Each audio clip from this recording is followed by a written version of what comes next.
Okay guys, so good day. Gaya ng sinabi ko sa inyo, announcement ko sa WhatsApp group natin or Messenger group na magkakaroon tayo ng mas magandang programa sa PMS. So right now, meron tayong existing na 40% discount para sa Hyundai, Toyota, Kia, Mazda, Nissan. So 5 brands yan, makes. So ngayon magkakaroon tayo ng Petromin Periodic Maintenance Service Program para sa dalawang brand, which is Hyundai at Toyota. So ganun pa man, nandun pa rin yung 40% discount, no? Pero mas maganda itong programa na to dahil mas mura yung presyo. So niling ko na reviewin nyo itong tutorial na to at para mas madali natin magawa yung trabaho at kung may katanungan, tawag kayo or message nyo lang ako. Okay. So ito, introduction ng Petromin PMS program. Okay, so assumption.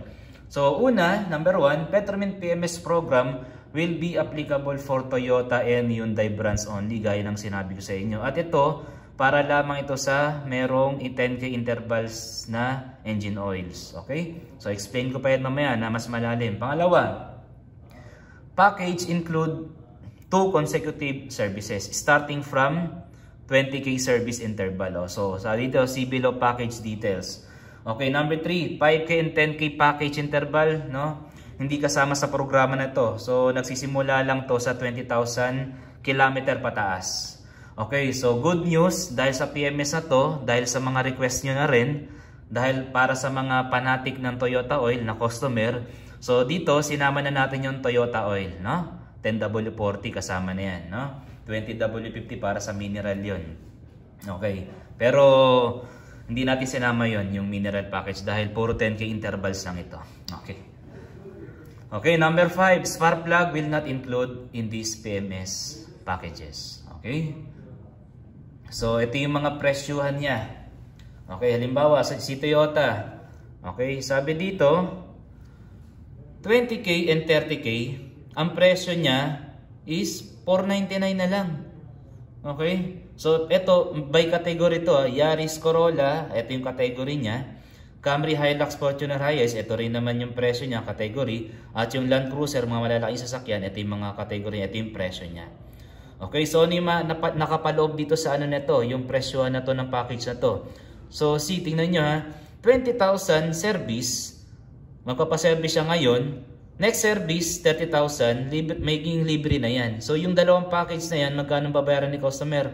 499 lang kapag Yaris and Corolla. Camry, Hilux, 799, Fortuner, Hiace, Land Cruiser and Prado, 999 lang. See, ito yung mga presyo niya, no? Okay, so 20 and 30, 1670, 100 and 110, 40 and 50, libre.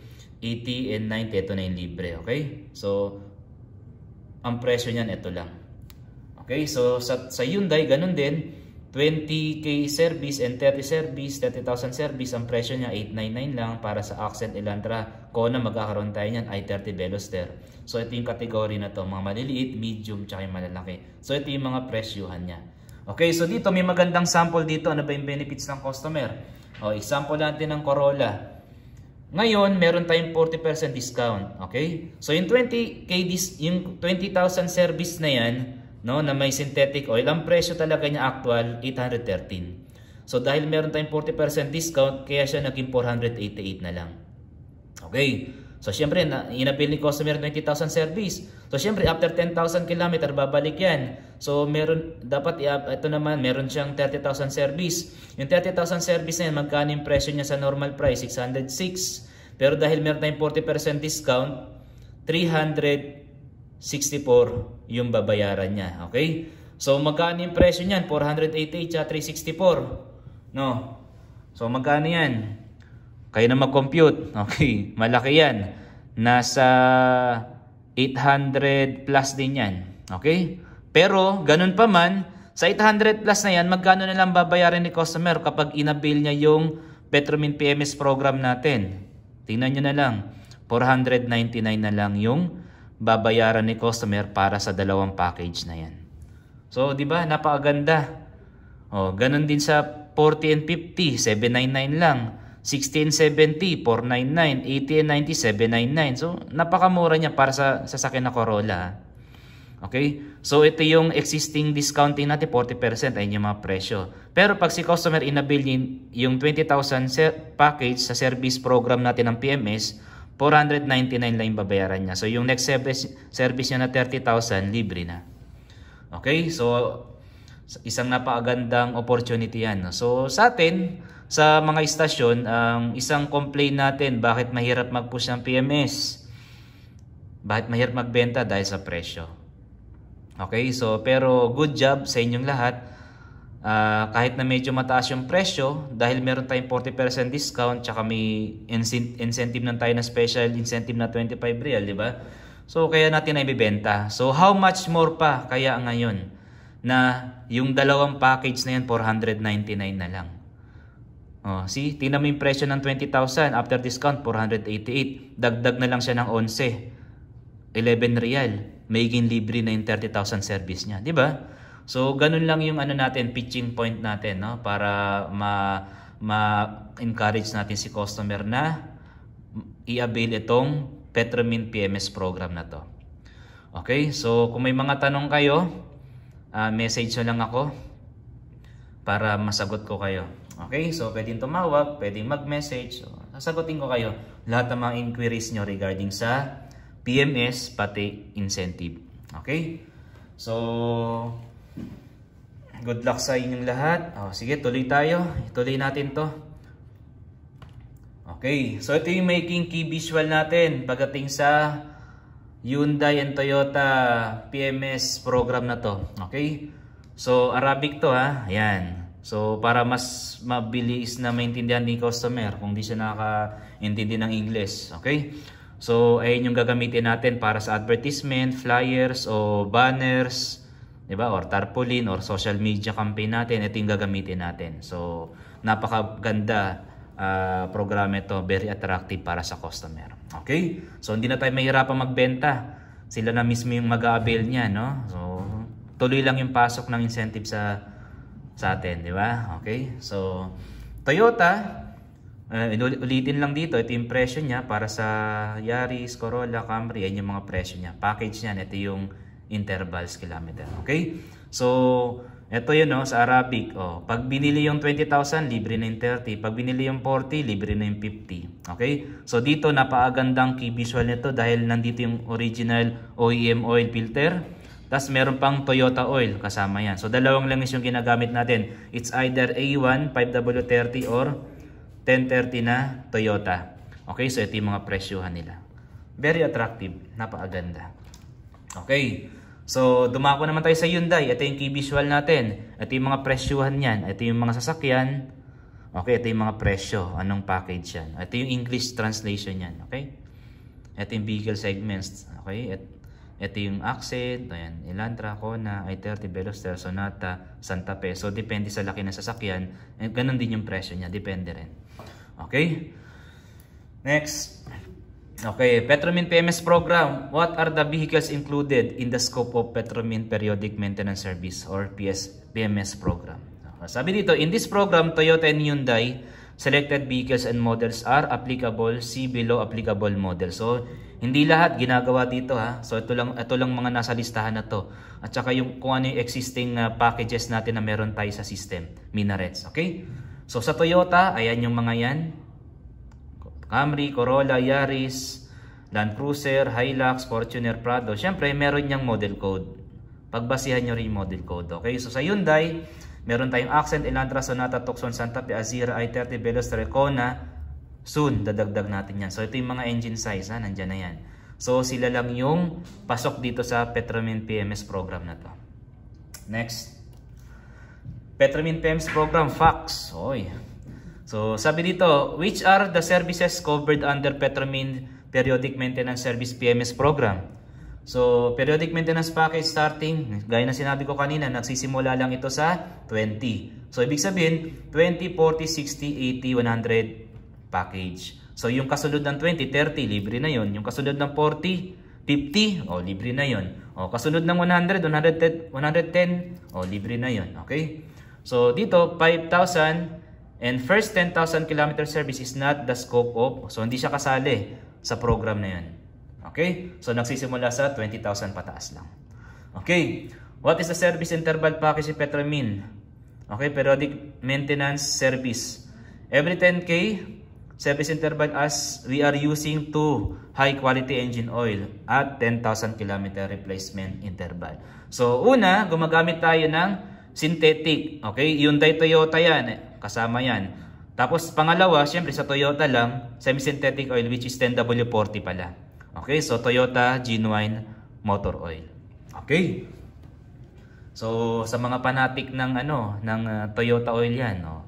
So isang magandang opportunity 'to, no, para sa customer na ito, madali natin i-alok dahil kasama na yung Toyota oil.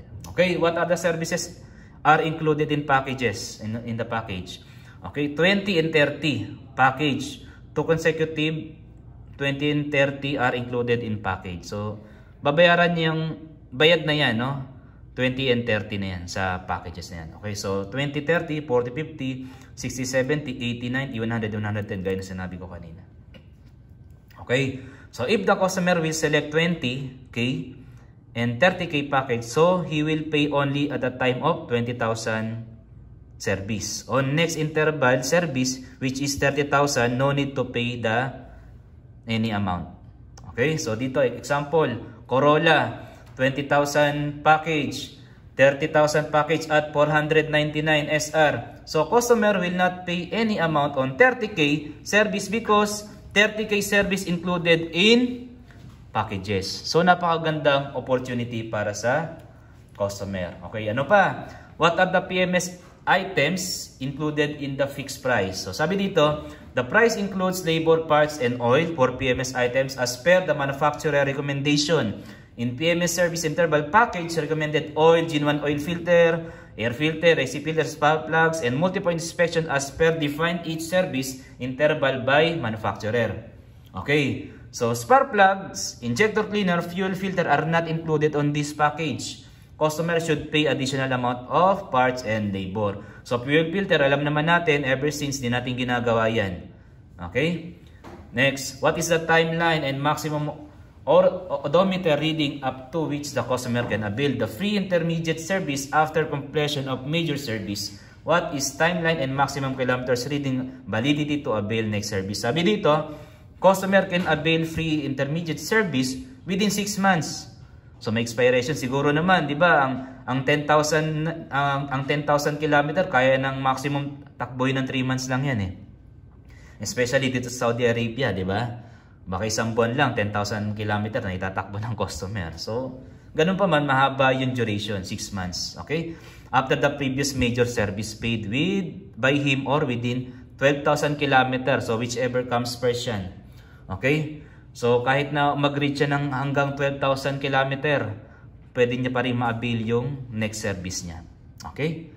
So, if paid major service is done on 1st July, may example pa pala dito, then free intermediate service can be availed on or before 30 December 2021. So, 6 months. Okay? So, dito naman sa 12,000 km naman, yung tatakbuhin, maximum, customer has done paid major 20,000 service at odometer of 20,500 is eligible for free intermediate service up to odometer of reading of 32,500.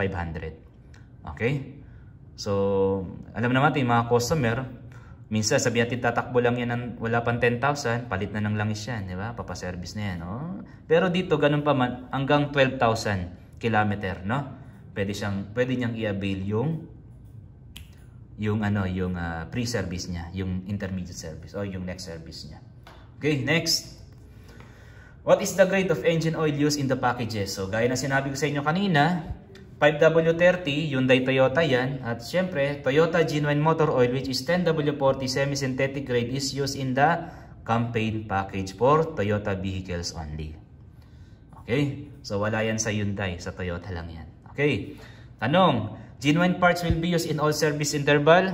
Yes, 100% genuine parts will be used in all service interval packages. If the customer completed his first service in one Petromin Express Center, can he avail the free service in another Petromin Express? Of course, yes. Okay? Dahil napakarami nating stasyon, so kahit saan pwede yan. At yung history naman yan makikita niyan, or kung hindi pa nakikita ngayon, makikita yan. kahit sang istasyon. Okay? Kung nagpa-service ba si customer. Okay? Yes, the customer can avail next pre-intermediate service on any other Petromin Express. So, next question. Whether the customer can provide any spare parts or oil for the service. No payment or discount will be accepted for any spare parts or oil supplied by the customer in this campaign. So, wala.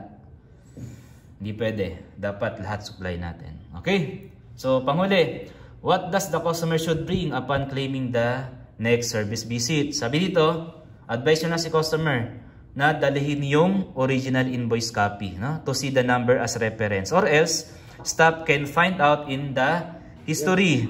Diba? So, previous service invoice number will be the reference number and it will be mentioned in the service remarks. Okay? So, let's say, nawala ni customer yung resibo. So, pwede naman natin makita sa history, no? Kasi, nakasulat naman yun doon. So, yung reference number na yun na ginamit, na napa-service customer, ayun kasi yung gagamitin natin for the next visit niya. Okay? So, paano yun? Ipapakita ko din sa inyo mamaya. Okay, so simulan na natin. So ito, dalawang parte ito.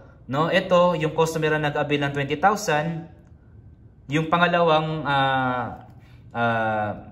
slide na ipapakita ko sa inyo na tutorial, yung procedure natin para naman sa mag-claim ng pre-service. Okay, so simulan natin dito. Procedure on Petromin PMS Package Program. Okay, so syempre, alam nyo na yan, pasok na yung plate number, i-fill nyo na information, di ba? So hanggang sa umabot tayo sa screen na to, sa point na to, so pasok na natin yung actual kilometer reading ng sasakyan. Let's suppose 20,000 kilometer. So sample lang to. So alam nyo na kung paano ipasok yan.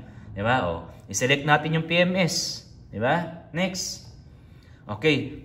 Ngayon, pag na-select na natin PMS, ito na ilalabas. So mas maganda dito sa search, quick search, i-type na natin yung PET.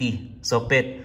Para lumabas na yung Petromin PMS package packages. Okay? Automatic na yan. Para hindi na kayo maghanap. I-type nyo na yung PET. Okay? So, ngayon, i-select nyo to. Ayun lang naman yung nakabukas eh. Kasi 20,000 km yung tinakbo. Di-select nyo na yan. So, kapag na-select nyo na yan, ito na yung lalabas. Okay? So, dito may instruction din dito. Press menu button. Okay? Note, Toyota Oil is available as an option. See? So, advantage yan, no? Ito pala. Okay, ito pala yung package. Ito yung langis. Kung gusto ni customer ng Toyota Oil, select nyo. Kung gusto ni customer ng A1, nasa baba yan. Meron din. Option yan. Ngayon, napalabas na natin yung package. Ngayon, sabi dito, i-select na daw natin yung menu button. Okay? So, kapag na-select mo na yung menu button, kailangan mong i-press yung comment. Okay? Ngayon, kapag na-press mo yung comment, ito yung hahanapin natin. Dapat may nakalagay na by this invoice, your vehicle has been enrolled in Petromin Periodic Maintenance Service PMS Program as per applicable terms and conditions which the customer acknowledge the obligation to act upon. So, ayan lang. I-click nyo lang yan. Kapag na-click nyo na yan, and then press OK daw. Ayan. So, next. So, ayan na ngayon. Ngayon, i-click na naman natin ulit yung menu. Okay, proceed to invoice na. Okay, then press pay, then okay. So, ayun yung mabayaran ni customer. See, 499 lang. Okay? 11 real lang yung sumobra. Tapos yung next service niya, libre na. So, magandang opportunity para sa inyo. Siyempre, per car service natin, meron kayong incentive, special incentive sa PMS. So, ibig sabihin, yung susunod, meron ulit kayo. Diba? So, napakagandang opportunity at privilege para sa ating lahat. Okay? So, madali natin may benta ito. Mas dadami na lalo yung PMS nyo. Okay? Para kumita, syempre, para sa pamilya. Okay? Next. So, now, the customer is already enrolled to Petromin PMS Package Program. So, next service will be zero payment. Take note. Please advise the customer to bring the invoice as reference on next service visit. So, bayad na siya, no? Ayan na. So, make sure yung comment, available dapat yan. Okay? Ilagay nyo. So, sundin nyo kung ano instruction natin dito para wala tayong magiging problema. Okay. So, tapos na yung unang part. So, sa pangalawang part na tayo ngayon. Ito na yung mag-a-avail si customer ng pre-service niya. No? Yung zero payment. Okay. So, sabi dito, procedure on Petromin PMS Package, non-payment or next service visit. Let's suppose, tumakbo na si customer ng 10,000 kilometer. So, anong unang hanapin natin? Invoice, di ba? Sabi ko kanina. Ipagpalagay natin na wala yung invoice. Meron naman tayo sa history. Okay? So, dapat, ganun pa man, sa umpisa pa lang, obligay na natin yung customer na walain yung resibo. Okay? So, second option na lang to. Okay? So, halimbawa, nawala yung resibo. Di check natin sa system. Estimate tayo. Ipasok na natin yung kilometrahe, plate number. Puntahan natin yung history. I-select natin yung history na yan. Ito na. So, ito. Yun, nagpakita na siya. So, last time, 20,000 kilometer, inabil niya, no? Yung PMS package program natin. Okay? So, ito yung note na nakalagay dati. Ayan yun, 499 lang. So, ito yung history. Anong langis, anong ginawa, anong pinalitan. Okay? So, saan ginawa? Walang problema. Kahit saan naman siya mag-claim next visit. Kahit saan Petromin Express. Walang problema. So, nasaan yung reference number na yan? Ito yun. Yung M-00HO. Itong HO na yan, pangalan ng station niya. Kasi nandito ako sa head office eh. Kaya HO yung, yung nakalagay dyan. So, appear dyan yung station name nyo. Okay? So, invoice number 0016. Ibuuin nyo na yan. Bago ipapasok nyo sa system. Okay? Para may reference tayo. Okay. So ngayon, ipasok na natin. Enter the latest kilometer na. Tapos na. Dito na tayo. Pinasok na natin si customer. Yan, 30,000 kilometer na yung present kilometer niya. So, syempre, select PMS. Ngayon, gaya ng ginawa natin kanina. So, i-type nyo pa rin yung PET. Para lumabas na yung hindi na kayo mahirapan. Kaya nga meron ganyan para shortcut para mapabilis yung pagtatrabaho. Diba? Para hindi tayo magsayang ng oras. Okay, so select nyo na yan. Petromin PMS package. Okay, synthetic. 30,000 service na. Okay, next. Okay. So now, tingnan nyo yung presyo, no? 607 yung normal price niya. So nagdagdag lang siya ng 11 real. Free service na. Okay, so ito na yung yung pinaka-screen. Andiyan yung Petromin PMS package, 30,000 service, which is free service na. So select na natin yung menu. Tapos, i-select naman natin, i-press naman natin click natin yung comments. Okay? So, ngayon, sa comment section na yan, hahanapin natin itong this service invoice amount is already covered under Petromin Periodic Maintenance Service Program, PMS. As per the applicable terms and condition for invoice amount, please refer to invoice number. So, yung invoice number na ilalagay natin dyan, yung previous na ginamit invoice ng customer, which is yung 20,000. Okay, so ayun yung chinek natin sa history at saka ito yung available sa resibo ni customer last service. Okay, so ngayon i-edit lang, click natin yung edit. Ngayon i-edit na natin, idagdag natin sa dulo yung invoice number. Okay, so HO, di ba? M-00HO-0016. Okay, so ayun yan. So yung HO na yan ay yung station name nyo. 0016 invoice number. So kumpletuhin na natin yan para kompleto sa Ricardo's. Okay. So after that, i-okay na natin. Diretso na natin. So ito na, tapos na, no? Ito na yun. Ito na yung invoice number. Napasama na siya dyan. So i-press natin yung okay. So ngayon, punta na tayo sa, ito na yung lalabas na screen. Yung screen na yan. Now, you can click the discount button. Okay, so yung discount button na yan, nandito yan sa gilid, yung tatlong dots na yan. Tapos lalabas na tong discount. I-click natin yung discount na yan. Ito na yung lalabas na screen. So dito, makikita natin pre-PMS package. So ito, i-enable lang natin itong button na to. Okay? So 100% discount yan, pre-PMS package. Okay? So ngayon, kapag napailaw na natin yan, select na natin, click natin, select, press OK. And then, dito, no, ensuring the invoice is having zero payment. So ito na yung lalabas dyan. Okay? Kasi nga 100% discount yan, libre na yan. Kaya zero na yung babayaran niya. Wala na siyang babayaran. Okay, so next na natin. So ngayon, i-click nyo naman ulit yung menu para sa invoicing. Siyempre, ayan, select na, press na natin invoice. Let's proceed to invoicing. Okay, so dito, nakalagay zero na. Directly press OK, no need to press the pay button. So no need nyo na i-press to, diretso na yun sa OK. Click nyo na yan. So ngayon, ito na yung resibo. So sabi dito, now the procedure is completed and the customer claim And the customer claimed the pre-service. Note, please offer the next service again, which is Petromin PMS package, and encourage the customer by explaining the benefits. So kung paano nyo naalok si customer dati, sinabi nyo kung anong benepisyo, kung magkano matitipid niya, ganun din, encourage natin si customer, no? So samantalay natin tong pagkakataon na to, itong benepisyo na to, maganda to para sa kumpanya, para sa customer, at lalong-lalo na sa atin, no? Especially sa mga station stops, no, na para mas mapabilis, no, mapabilis yung pag-iipon, no, at mapalaki yung pag-iipon. So wag natin sayangin yung opportunity na to, no. Dapat tayong mga staff na dapat na mas lalo ding makinabang sa kitaan na yan, dahil syempre ayun naman yung ipinunta natin dito para magtrabaho, para kumita, para kanino? Para sa pamilya, para matupad yung mga pangarap natin. Kaya pag may mga ganito pagkakataon, samantalahin natin. Okay? So sabi dito, ensure the availability of reference number on invoice. So ito yon. Ayan. Nakalagay na rin yung reference number ng previous invoice niya. So, okay. So dyan nagtatapos yung tutorial natin sa slide na to.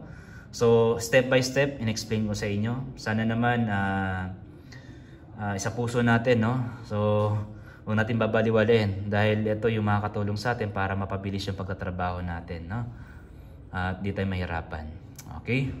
So ngayon, ang ipapakita ko naman sa inyo mamaya, i-record ko naman yung video tutorial sa system natin, sa Minarets. Okay? Para walang kawala, para walang magsasabing hindi ako natuto. Okay? So kung meron tayong slide, in-explain ko sa inyo, pati sa Mac system mismo, mag-record ako para sa inyo. Okay? So ayun yung suporta na pwede kong mayambag sa inyo para mas mabilis kayong umanlad, umasenso. Masaya ako kapag makikita ko kayong umasenso. Okay, so ganun lang naman yung buhay natin dito. So tayo lang na magtutulungan dito. Okay, so maraming salamat at good luck.